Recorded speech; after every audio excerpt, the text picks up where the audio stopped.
Bună dimineața! Bună dimineața! Bine v-am găsit la un nou vlog. În spatele nostru se află piața Ben Thanh Mark, una dintre cele mai cunoscute din Vietnam. Și vrem să facem piața astăzi. Facem un challenge. Da. Vedem dacă cumpărăm ceva. Dacă ne și iese, de obicei, nouă ne place să ne uităm în piață, să vedem toate acareturile, să punem mâna pe ele, pe toate. Și astăzi am zis să încercăm să și cumpărăm ceva din piață. Da. Deși nu am făcut-o până acum, dar în schimb, mie îmi place personal să cumpăr și de la second hand. Da. Așa că haideți cu noi să vedem ce putem găsi într-o piață.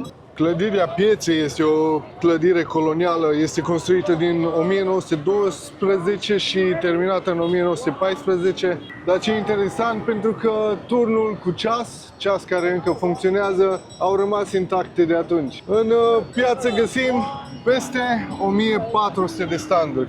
Așa că avem de negociat și de colindat. Hai să vedem ce găsim înăuntru. De aici, în fața pieței, sunt o grămadă de oameni care vin și își fac fotografii. E plină piața și e de dimineață, ținând cont ce o fi mai târziu. Da, pentru că piața cumva a devenit un simbol al Ho Chi Minh. Îl găsești chiar și pe vederile de la poștă, găsești imaginea pieței. Intrăm prin intrarea principală, hai să vedem prin mijloc. De fapt am intrat pe un pic pe lateral, dar e ok.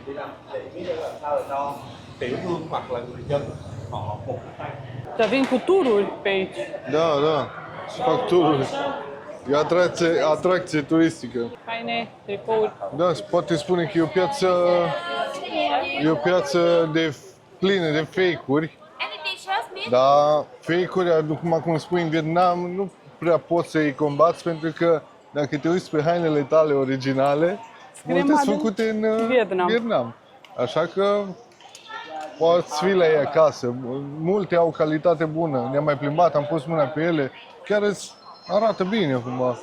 Nu e foarte aglomerat, dar totuși mai e câte unul care intră în tine, că nu se uită. De lumea încă și-a micul dejun, supa, dimineața. Ceea ce am observat aici, că oamenii mănâncă dimineața la mea seara și între mese, supă. Sănătos, da? Supă. Pe supă. Deja piața asta e suveniruri, așa că hai să intrăm suntem pe culoar, da? Haideți să intrăm printre standuri să vedem. Da, sunt papuci, uite, Crocs. Da. Noi am dat 100 de euro pe ei. Hai să vedem aici cât costă o pereche de Crocs. Nu arată. Foarte multe haine, papuci, poșete, suveniruri multe, mâncare. Ceea ce am observat aici, că foarte mulți vin și cumpără bagaje mari și pleacă cu ele pline. Soi. Na, tricouri, Nike. How much for a t-shirt? I have many color, many size. One is 280? just the good material. No. How much you want the first customer? The morning from myself. How much you want? 200? Okay, they good for you and good for me. Thank you so much. Lucky. 230? No. Very cheap. The good material. What size you want? L. This one. This one okay? Can you see color? Cât vine 200 de mii? Undeva la 6-7 euro. Ok. What color you like? The beige, green, white, red, blue. Can I see the white?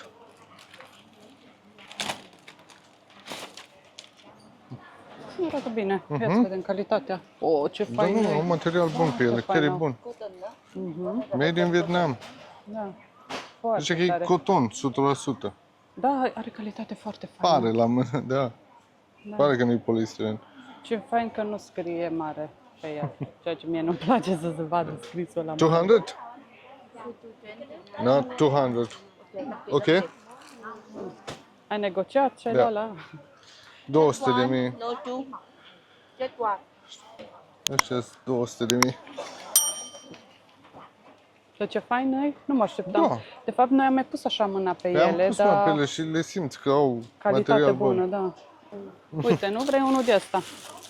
Cu Vietnam. Vietnam, Ia uite ce ah, interesant. come in, Ia uite come in. pe asta. Vietnam, sunt faine și cu Vietnam. Da, da. Thank you, bye! Uite, de exemplu ăsta, ce fain e. Uite ce drăguții de copii!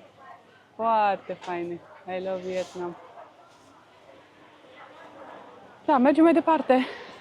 Să vedem ce mai găsim. Do you want a shot for you? Can I have? Uite ce faine și astea de copii. Docicolis, toate faine au. Foarte faine.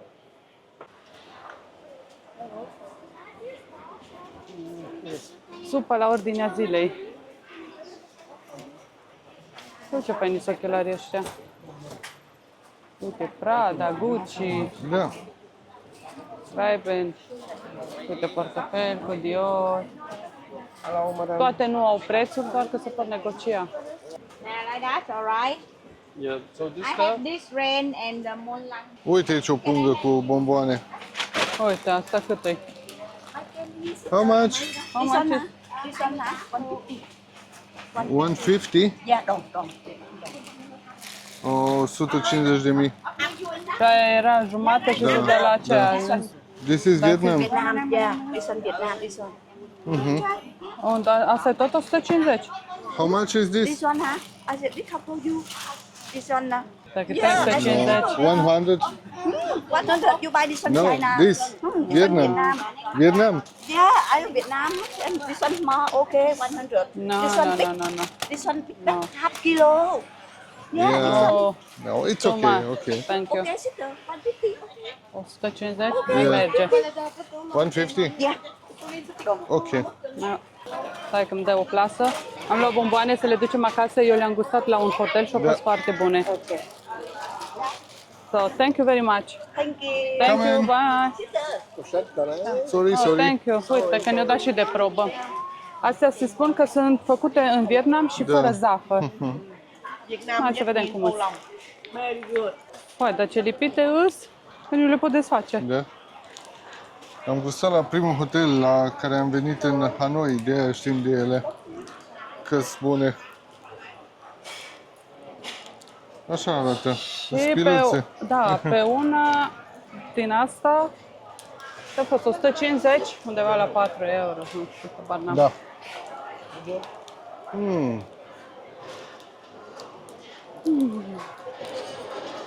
Uite, orez, ce nu găsești aici? Eu n-am putut să desfac asta. Ba, uite că am reușit. Doamne, greu. Uite ce mică e. Ieri am mâncat niște mere de aici și toată m-a pătat. Da. Mă arăt. Toată mâna e pătată, toată. Încă murdară pe mâini.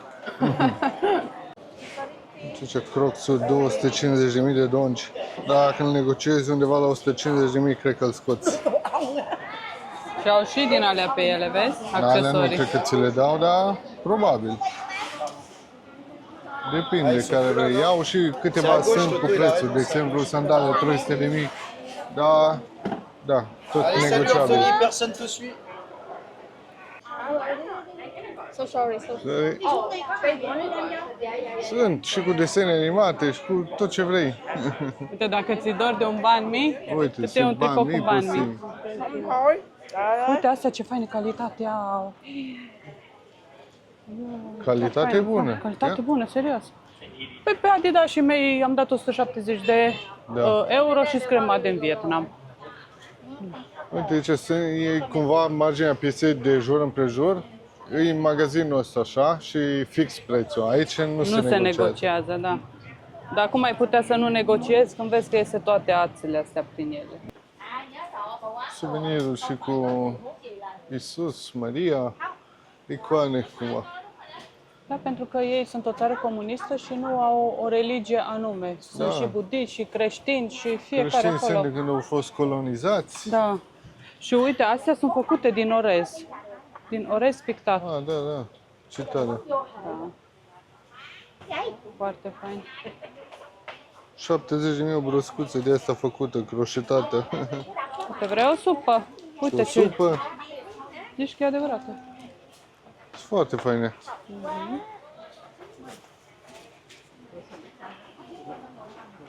Uite, o popoșă de asta 430.000. Undeva la 10 euro sau puțin.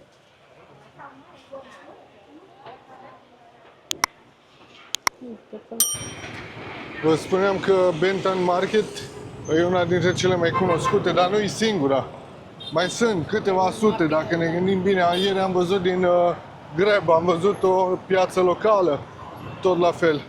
Numai că puțin mai departe, la vreo 4-5 km de aici. Dar altă piață e chiar peste drum de Benton Market. Acolo e Benton. Noi trecem strada și mergem câteva sute de metri. Și pe asta am întâlnit tot așa, ne plimbam, că am făcut kilometri. Și am găsit o, așa, pare un magazin. Dacă intri, Edita, mai e piața înăuntru. Mai ieși. Și pare puțin mai aranjată decât Benton Market.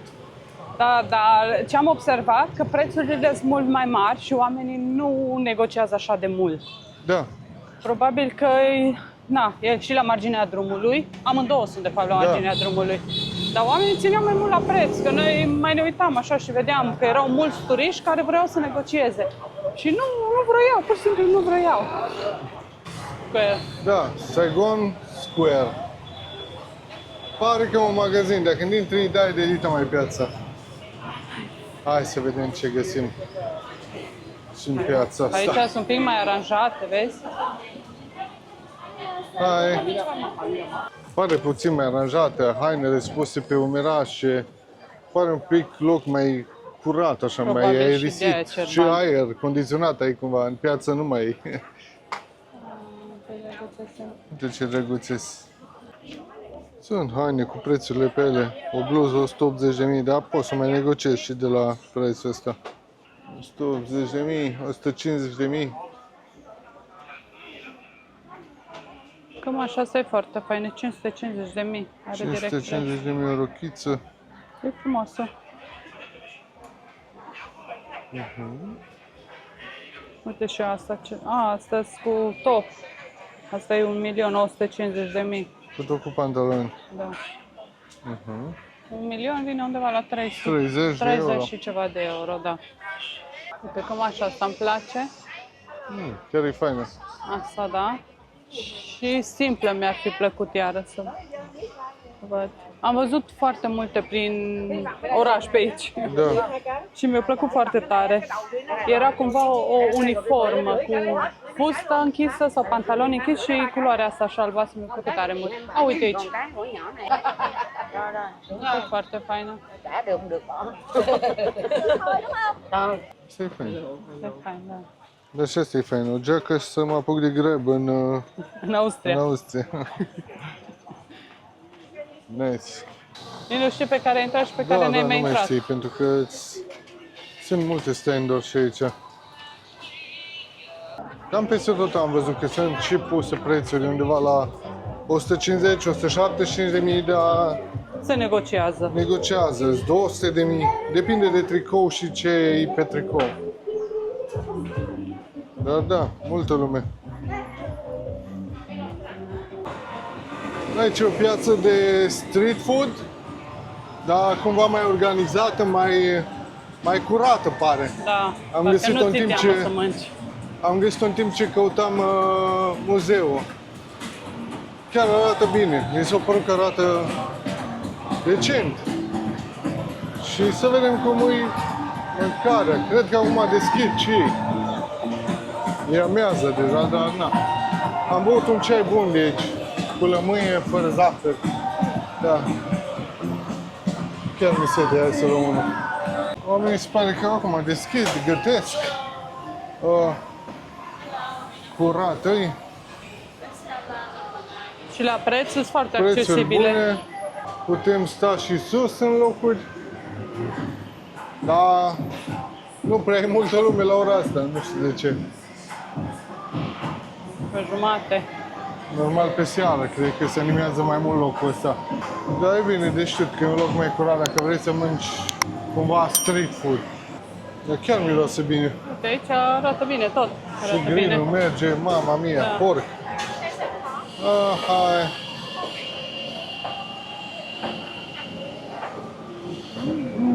E dulce cumva porcul, nu? Ce bun e? E bun. Cea e 135.000 și mai jos e 155.000. Da? Hai să E mergem. bun. Bun. Hai, ciao.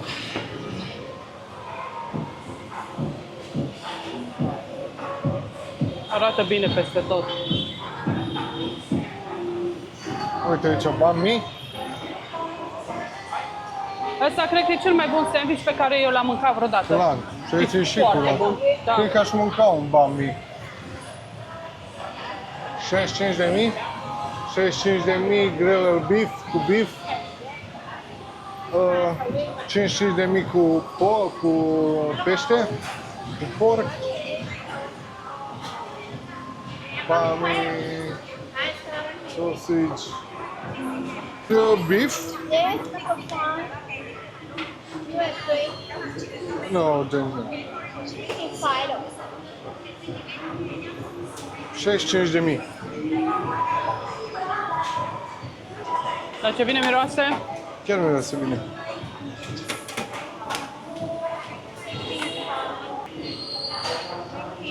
Come in. Mi-a dat un... Număr. Da, și trebuie să aștept. Pește la grătar. Uite cât de bine arată bani mii. E cu vită, coriandru, ceva sos, Chiar bine, bine. dar chifla e atât de proaspătă, uite. Oi, vai. E vede că au fost francezi aici. Chiar e bun. Și am luat un ceai cu lămâie, dar ceaiul l-am luat de la vecin. Să luăm și un desert, da? Luăm un jackfruit sticky rice. Da.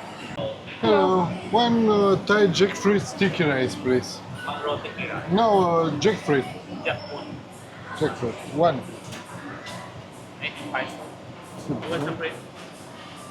No drink. Prea mulți bani. Ești milionar aici, a? Da.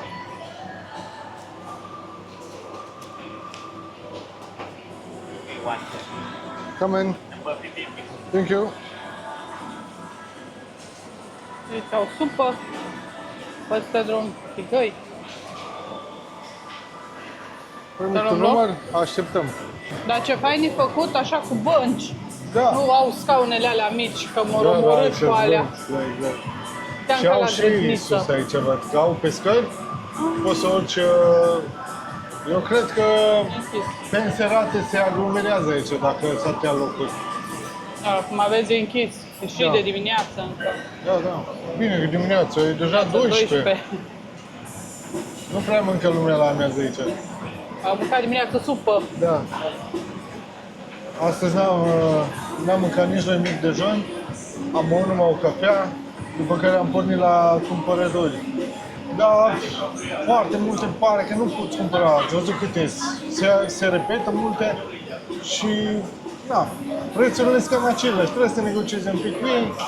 Dacă chiar vii pus pe cumpărături, probabil că poți să-ți iei un geamantan cu geci, cu bluze, cu tricouri.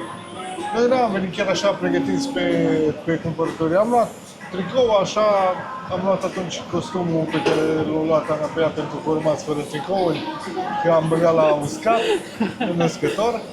Vai, da. Am luat un bagaj pe care am dat 700.000. 730.000 sau 750.000, ceva de genul. În care vrem să ne mai punem ceva din hainele noastre și am mai luat ceva dulciuri. Am luat ceva din cocos făcute, dulciuri, caramele, ceva de genul ăsta. Și mai vrem să cumpărăm ceva fructe pe care nu le avem la noi în Europa.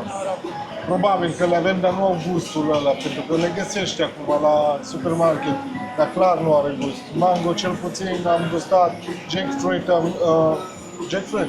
Nu, știu jackfruit dacă nu este. Și nici durian. Încercăm să și ducem. durian. Încercăm să vedem. Vrem să punem câte ceva în bagaj, să vedem dacă ajungem acasă, e Bine. ok, dacă nu... Și dacă celor dragi le place gustul din Asia. Și vrem să să vedem. Vedem reacția lor. O să o filmăm, dacă ne dau acordul. Vedem, da. Nu, am mâncat sticky rice din Malezia. Acolo știu că ne-a plăcut tare mult. Doamne, mâncăm în fiecare zi. Da.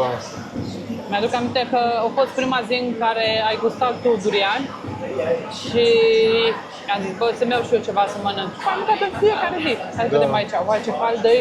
Bun. Și e cu cocos, cu lapte de cocos, Lapte cred de că e cocos ăla. și alune. Așa. În Malaysia nu era cu Nu alune. erau alune.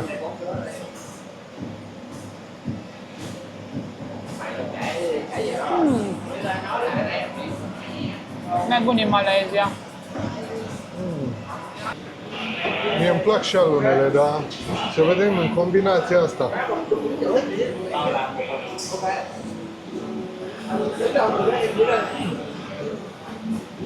În Malaysia era rece și aici e cald. Da, da.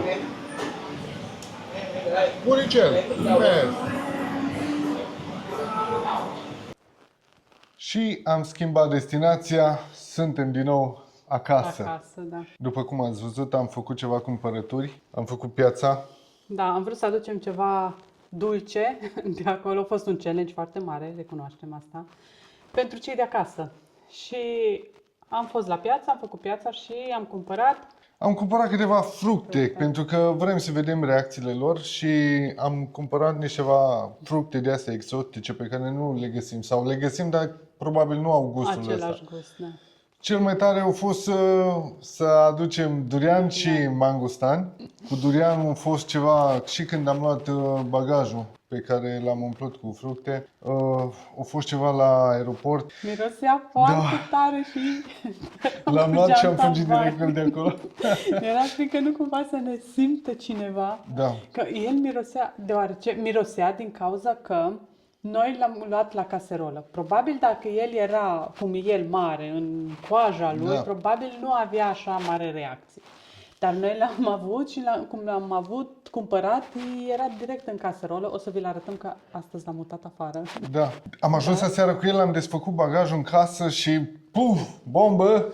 Acum îi înțeleg pe cei din Asia de ce nu-ți dau voie cu el în hotel. L-am scos prima dată pe casa scării, dar nu e bine nici pe casa scării. Că trebuie să deschidem toate geamurile și să-l mutăm pe balcon afară l-am într-o scos pe balcon. pătură, pentru că era mirosul extrem. Deci noi când am ieșit pe scară și ținând cont că noi în casa scării avem camera tehnică și noi cum locuim la privat avem cheie.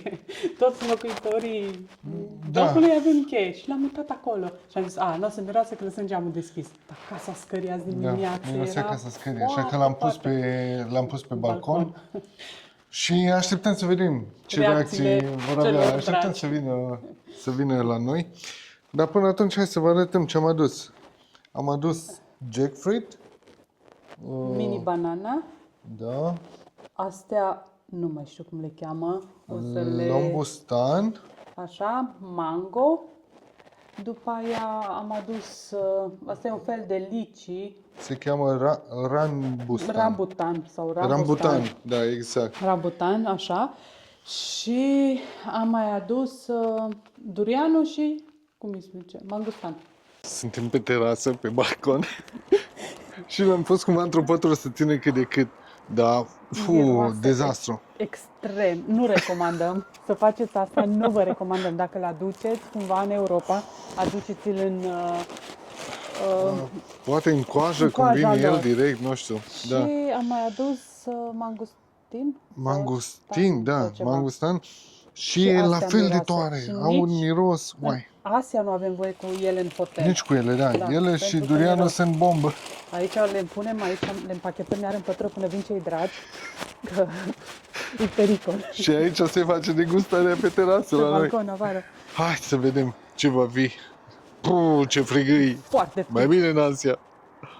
Și după cum ați văzut deja în vlogul trecut, nu știu al câtelea o să fie dintre vloguri, noi am fost la fabrica de jeleuri și făcute din cocos, așa că noi am luat de acolo cocos, făcut probabil așa răzăluit cumva este, sunt toate naturale. Aici sunt un fel de caramele, tot din cocos, foarte, foarte bune, noi le-am gustat acolo. Aici avem ceva caramel, salt coffee coconut caramel. Și astea erau foarte bune. că tot de acolo le-am gustat. Și să știți că nu au fost ieftine, au fost undeva la 6 euro pachetul de 500 de grame. Nu știu dacă are 500 de grame, nu scrie. Undeva până în 500 de grame. Și astea sunt iară din palmier, tot fără zahăr. Sperăm să fie bune. Astea am gustat, mi se pare că doar cel cu palmier. Și ne-au plăcut foarte tare, dar văd că sunt și mai multe sortimente. Apoi am luat bomboanele lor, fără zahăr. Sunt atât de bune, sunt foarte mici. Și le-am degustat la primul hotel unde am stat. Și atâta le-am căutat, a fost un challenge foarte mare pentru că plecând din Hanoi, nu le mai găseam. Cum am înaintat până în sud, nu le mai găseam nici cum. Și când le-am găsit în piață, punga a fost 350.000. Asta în euro vine 10 euro punga de 500 de grame. Da. După cum am zis, am fost la poștă și nu am putut să plecăm fără să nu ne aducem și noi acasă, să le punem în ramă, niște vederi foarte faine, catedrala și cu poșta. Așa, după mi-am adus, de câte ori merg în Asia, îmi cumpăr foarte multe măști de față, de relaxare, de ale femeilor. Iar celor dragi le-am mai adus, cum le zice, breloage? Așa? Ceva breloage. Și câte un magnet la fiecare. Magneții atâta de frumos sunt, nu știu unde sunt, deci atâta de speciale sunt magnetele astea toate, deci tipic Vietnamului. Da, cam astea fiind spuse, astea am adus, sperăm să se bucure cei dragi de ele.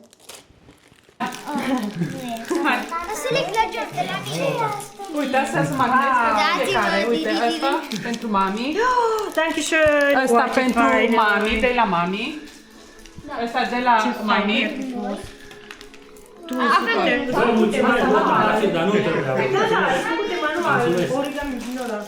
Așa. Sunt mai multe culori și poți să le de aici. Una, asta pentru tine. Asta la Vivi. Sin ciao, sin ciao. Aia e mai faină. Care ți-ai ales, William? Asta. Asta ție, asta la Vivi, asta la Estera. Stai. Să ne primim toate, să ne facem măști. Asta pentru voi. Acum sper să filmez bine. Ce desfaci, Alin, aici? Astea sunt mangustinele, dar văd că am desfăcut unul și văd că e stricat.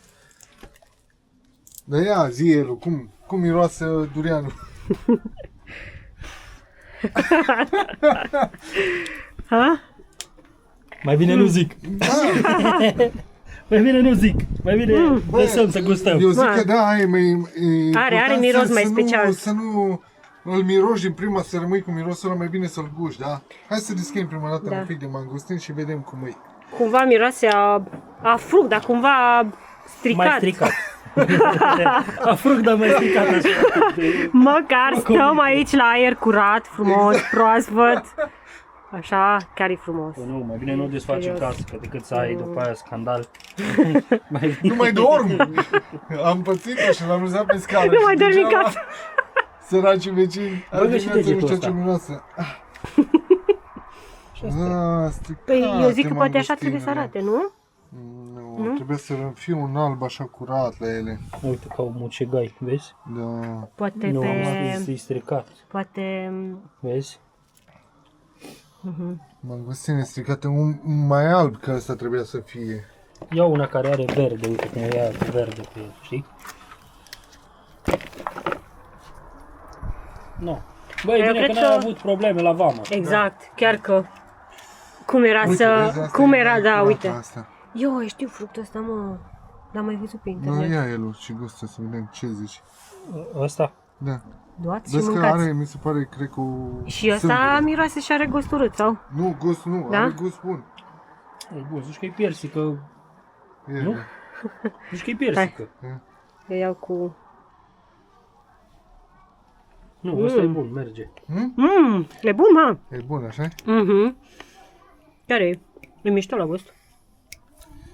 Ce interesant. Da, da, Chiar e interesant. foarte... Și textura lui. E ceva ce nu mănânci atât, dar e foarte bun. Ce n-ai mai mâncat, adică nu... Nici nu știu, oare se găsesc pe aici așa ceva. Nu știu dacă găsim la supermarket de astea. Oare la Mercur, la Bina Plus? Probabil. Acolo chiar am văzut că aduc o grămadă de fructe exotice. Uite, asta arată bine. Băi, dar totuși, după aia le lăsăm cum pe le-ai stradă. adus tu din Vietnam până aici? Deci eu mă mir că nu ori dat bagajul tău afară la Cipuța. Mă mir că nu mi-a dat afară din aeroport. Că la Viena, când l-am așteptat, mirosea, l-am luat direct de pe banda de unde veneau bagajele, l-am luat Ana și o și fugi cu el. Da, mă, dar nu-ți dai seama Da, ce da, miroase la exact, început. dar dacă ați avut voie să treceți Da, vama, deci nu foarte era multe nicio problemă. sunt, Deci, Nu-ți dai seama ce miroase la început. Că uite, dacă stai mai la depărtare, nu miroase chiar așa rău încât să zici că da, mă, ți miroase o Problema e că în Vietnam sunt foarte multe pe stradă Nu mai simți. și nu mai simți mirosul.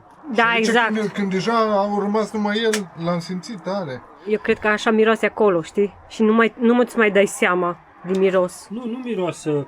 Adică dacă stai aici, nu mai miroase așa. Da, uite, vezi că deja te Carne. obișnuiești cu mirosul. Miroase Exact. ceva plantă, parcă, nu știu. Mie așa mi se pare. Da. Nu bagi nasul în el. Bagi nasul în el, după aia... Da, dar totuși așa miroase cumva a fruct. Deci nu miroase un fruct stricat, dar totuși miroase a fruct. Într-adevăr, are un miros mai aparte. Deci eu chiar vreau să gust. Că îmi place, că nu-mi place, măcar Ia încercăm. alelalte, dacă Da, el.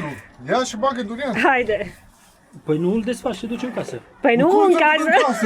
Ăsta nu mai aici. intră în casă, Păi vezi? nu, alea dinăuntru sau ce Nu mai ajunge nimic în casă din durian. Nu, că de-aia l-am pus afară, că dacă nu miroase, păi cine vrea să mănânce trebuie să vină aici. Da, rupi așa Așa? din el, da? Ok. Da, îmi trebuie o Fără șervețel frică. măcar. Pregătește un șervețel măcar. În caz că nu-mi place, dai. Hai, mă. capul. Dă Ce zice Stella? Hai. Aia e capul. Așa? Nu crezi? Să nu spui? Da. Mamă. E bun? Dai, Ce senzație, mă? Ce? Cum adică? Primul gust e rău. Primul gust e rău. După aia mai te obișnuiești cu el. Hai să vedem. E foarte Nu, puternic. chiar e bun. Bă, miroase Foarte rău. puternic. Miroase rău. Dar probabil, eu sunt curioasă dacă încerc a doua oară, știi? Dacă e... Bă, ia fără Am un frică, pic de mă, că emoții. dacă e așa, fără emoții, uite ce bună e ea. Când îl bagi prima dată în gură, e rău. Are gust rău. După aia te obișnuiești, așa, merge. Deci mie nu mirau de miros, mirau de gust. La început se simte un pic gustul, după aia nu mai e problemă. Hai să vedem asta. Nu cred. E bun, mă, chiar e bun. Mă gândeam că poate nu a ajuns cum trebuie, dar a ajuns. Ai, nu. Te-ai obișnuit de el. Îți place? Da, nici nu aș mai mânca, nici nu... Ăsta e mai intens. Dar mie îmi place, Ce e zice la foarte apă, bun. că mor aici. Ăsta e mai intens. E chiar bun, a ajuns bun. Mă gândeam că poate nu ajunge bun, dar chiar Ăsta e mai intens, ai gustat ăsta? Nu mai. Ăsta e mai intens. Nu, mersi. Dar Elu, tu? Și așa, stai un pic. Bă, la început e rău. Rău, a? La început e rău, după aia mai te obișnuiești așa, nu e... Da, oricum. Adică trebuie să închid că e frig, da? Într-adevăr, asta e mai intens un pic. Dragilor, acesta a fost și vlogul de astăzi. Nu uitați să ne dați like și subscribe. Vă mulțumim că ne urmăriți și până data viitoare. Tschüss! Pa, pa!